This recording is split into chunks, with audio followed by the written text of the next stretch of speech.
प्रिय विद्यार्थियों, BA part first राजनीतिक विज्ञान की ई क्लास में आपका पुनः स्वागत है। हम पढ़ेंगे आज उत्तर व्यवहारवाद के आधारभूत लक्षण अथवा मान्यताएं। उत्तर व्यवहारवाद का प्रतिपादन डेविड स्टन के द्वारा किया गया था। उन्होंने ही उत्तर व्यवहारवाद की 7 मान्यताएं और विशेषताओं का निम्न रूप से वर्णन किया है, जिन्हें हम प्रासंगिकता के सिद्धांत कहकर भी पुकारते हैं। सबसे पहले इसमें है प्रविधि से पूर्व सार। उत्तर व्यवहारवाद का कहना है कि व्यवहारवादियों ने तकनीक को तथ्यों से ऊपर प्रधानता दी है, न सार से, मतलब जो उद्देश्य है उससे ज़्यादा उन्होंने तकनीक के ऊपर प्रधानता दी थी। उत्तर व्यवहारवादी ये मानते हैं कि प्राय तथ्य और तकनीक दोनों का साथ साथ उचित प्रयोग किया जाना चाहिए और ऐसा संभव भी है। तथ्यों को बलि चढ़ाकर व्यवहारवादी प्राय तकनीक के पीछे भाग रहे थे, जबकि उत्तर व्यवहारवादी कहते हैं कि अनुसंधान के लिए परिष्कृत उपकरणों की आवश्यकता है, लेकिन वो परीक्षित उपकरण तभी उपयोगी हो सकते हैं जबकि वो किसी उद्देश्य की पूर्ति करते हैं या उद्देश्य के लिए महत्वपूर्ण हैं, जिनके लिए इन उपकरणों का प्रयोग किया जा सके।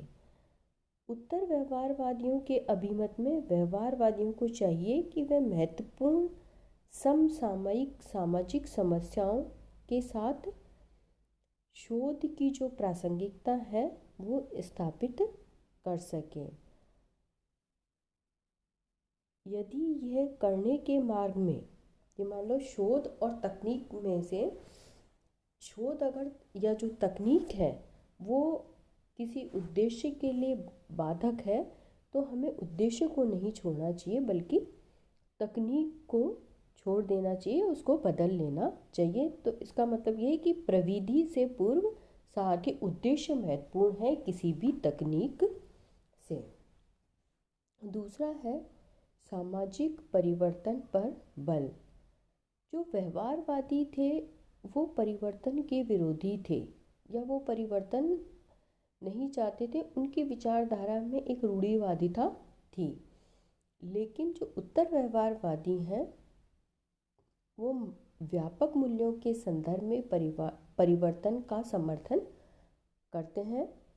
उत्तर व्यवहारवादी का मानना है कि जाने अनजाने व्यवहारवादी परिवर्तन विरोधी हो जाते हैं और वो ये कहते हैं कि परिवर्तन विरोध व्यवहारवाद के प्रणाली शास्त्र और तकनीक में निहित है। व्यवहारवादी तथ्यों के वर्णन और विश्लेषण तक अपने आप को सीमित रखता है। उन तथ्यों के व्यापक संदर्भ को, उनकी सामाजिक प्रासंगिकता की को समझने पर उन्होंने आवश्यकता पर उसकी ध्यान उन्होंने नहीं दिया, क्योंकि वह समझता था कि ये उनके प्रणाली शास्त्र के अनुसार वर्जित है। सामाजिक प्रासंगिकता या तथ्यों के व्यापक संदर्भ में उनको समझना शायद उनके पिरामिड की आवश्यकता के अनुरूप ना हो, लेकिन कोई भी जो चीज़ है उसकी प्रासंगिकता को समझना आवश्यक है और उसके आधार पर सामाजिक जो परिवर्तन है उस पर उत्तर व्यवहारवादियों ने बल प्रदान किया। तीसरा है समस्याओं के विश्वसनीय निदान की आवश्यकता। उत्तर व्यवहारवादियों के अनुसार राजनीतिक विज्ञान को अमूर्तीकरण, विश्लेषण और विशिष्ट शब्दावलियों के विकास आदि में कम रुचि लेकर मानव जाति की जो आवश्यकताएं हैं उनको पूरा तथा संकटों के समाधान में सहायता करनी चाहिए। कि ये जो युग था संकट और चिंता का युग था, जब उत्तर व्यवहार जो व्यवहारवाद के अमूर्त प्रत्ययों एवं अवधारणाओं में व्यक्ति तथा समाज की व्यापक व गंभीर समस्याओं के समाधान की क्षमता नहीं थी। कि उस वक्त समाज के अंदर अणुबम की समस्या थी, बढ़ती जनसंख्या की समस्या हो रही थी, दूषित वातावरण के खतरे थे, राष्ट्रीय और अंतर्राष्ट्रीय स्तर पर भयंकर गरीबी तथा बेरोजगारी आदि जो समस्याएं थी, उनका समाधान आवश्यक था तकनीक की बजाय। तो व्यवहारवादियों ने उस पर ध्यान नहीं दिया, लेकिन उत्तर व्यवहारवादी ये कहते हैं कि जो राजनीतिक शास्त्र का मूल जो उद्देश्य है कि वो मानव जाति की वास्तविक आवश्यकताओं को पूरा करना है, या जो भी संकट है उनका विश्वसनीय निदान करना। चौथा है मूल्यों की महत्वपूर्ण भूमिका। उत्तर व्यवहारवादियों के अनुसार कोई भी जो ज्ञान है, विशेषकर सामाजिक विज्ञान, मूल्यात्मक दृष्टि से न तो तथ्यों और प्रासंगिक यथार्थताओं से तटस्थ रहा है और न ही रह सकता। कि हम मूल्यों की दृष्टि से अगर ये चाहें कि हम तटस्थ रह सकते हैं तो ये संभव नहीं है। व्यवहारवादियों को चाहिए कि वे अपनी ज्ञान की सीमाओं को पहचानने के लिए उन आधारभूत मूल्यों को पहचाने जिन पर ज्ञान टिका है। और जो व्यवहारवादी थे वो अपने ज्ञान को विज्ञान बनाने के चक्कर में उस मूल्यों के महत्व को उन्होंने अस्वीकार कर दिया था। लेकिन उत्तर व्यवहारवादियों ने कहा कि जो मूल्य हैं वही राजनीतिक विज्ञान की आधारशिला है, नहीं तो राजनीतिक विज्ञान नीरस और प्रयोजनहीन बनकर रह जाएगा। वस्तुतः में उत्तर व्यवहारवादियों ने मूल्यों की निर्णायक भूमिका को स्वीकार किया।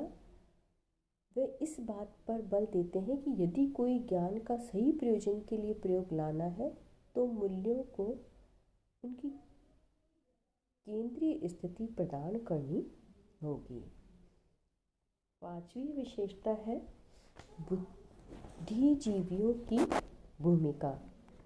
उत्तर व्यवहारवादियों ने राजनीतिक जो शास्त्री थे को यह भी याद दिलाना चाहा कि बुद्धिजीवी होने के नाते समाज में उनकी अपनी एक भूमिका है, और राजनीतिक के जो वैज्ञानिक बुद्धिजीवी होने के नाते यदि मानवीय मूल्यों के प्रति प्रतिबद्ध नहीं है तो वह अपनी उचित भूमिका नहीं निभाता, वरन उसके दायित्वों से विमुख हो जाता है।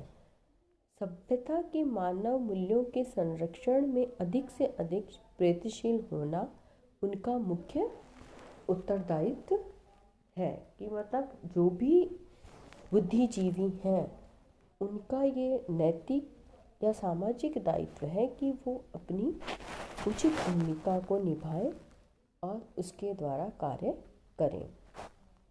छठा है कर्मनिष्ठ विज्ञान। उत्तर व्यवहारवादी कर्मनिष्ठता पर बल देते हैं और उनका कथन है कि राजनीतिक विषयों के अध्ययनकर्ता को समाज के पुनर्निर्माण कार्य में रत होना चाहिए।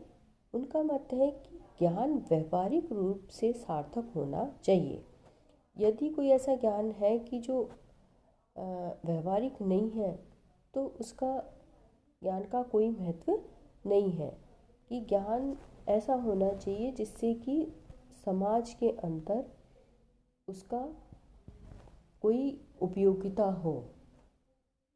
तो कर्म या जो कार्य है वो एक तरीके से समाज में कोई रचनात्मक क्रियान्विति कर सके, वही ज्ञान महत्वपूर्ण होता है। सातवां है व्यवसाय का राजनीतिकरण। राजनीतिक वैज्ञानिक तटस्थ रहने में गर्व अनुभव करते हैं, वे समाज की और राजनीतिक जो गर्मा गर्मी है या उसमें सक्रिय रूप से अपनी भूमिका अदा करने में विश्वास नहीं करते। जबकि उत्तर व्यवहारवादियों की मान्यता है कि राजनीतिक शास्त्रियों को समाज में अपनी सकारात्मक भूमिका अदा करनी चाहिए, जिससे समाज के उद्देश्यों को एक सुव्यवस्थित दिशा प्रदान की जा सके।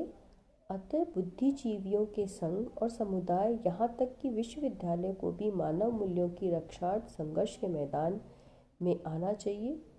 उनके व्यवसाय का राजनीतिकरण वांछनीय और अपरिहार्य है। धन्यवाद।